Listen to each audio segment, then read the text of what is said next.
बालेश्वर जिला जलेश्वर थाना चालंती स्थित सुवर्णरेखा नदी कूल रास्ता को ताड़ीदेले माइनिंग विभाग। सूचना अनुसार उक्त नदी कूलिया रास्तार प्रत्येक दिन शह शह गाड़ी चोरा बाली परिवहन हो आसुवा बेले विभाग तरफ बारंबार चढ़ाऊ कर माफिया माने चतुरतार सह बाली परिवहन कर आसुथिले। एसबुक लक्ष्य करी आज दिन 12टा समय माइनिंग विभाग दुई अधिकारी तहसील कर्तृपक्ष उपस्थित रास्ता को काटी दि जाइए। ब्यूरो रिपोर्ट महिमा टीवी।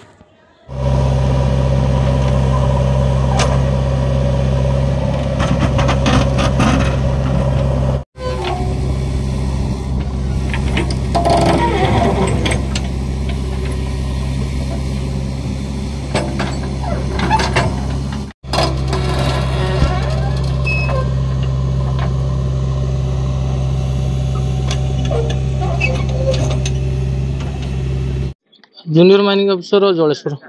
और सर आज जो राजघाट निकट जो सेक्शन जो रास्ता कटा जाऊँ चोरा बाली उठा को रोक दवा को कौन कह सर सेक्सरी नुहे ये चलती घाट रे चोरा बाली अनैतिक उपाय माने माफिया माने उठाउछन्ती।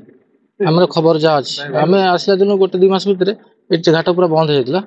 एवं 2-4 दिन हम चोरा होली आम पाखे ग्रीवेंस आसी पड़ी डीडीएम सार भद्रक निर्देश क्रमे रास्ता टी आम काटी दौचु। आरआई सार जलेश्वर सदर आरआई आ पुलिस जलेश्वर पुलिस आम जूनियर माइनिंग अफिसर जितेंद्र दास भोगराई जूनियर माइनिंग अफिसर चिन्मय जेना सत्य चिन्मय जेना मिलित आम रास्ता टी काटुचु। या द्वारा काटिवा द्वारा सर कौन हम बोली भावुं जहाँ आम फिल करुचु आम जो एरिया रे हमको दायित्व दिखाई जन स्टाफ बहुत बड़ एरिया माने रास्ता काटला पर कौन प्रभाव पड़ो जे रास्ता काटिले अति कम से कम बाली जो घाटू जो गाड़ी माध्यम हाइवा माध्यम जेसी माध्यम आसूसी अति कम से किसी बाधा प्राप्त हम आम जो टाइम आसूचु से टाइम आम देखिए से पड़ जाऊँ रास्ता कटा हो गले पशि पारे भर को चोरिया बंद हो उद्देश्य काटुचु।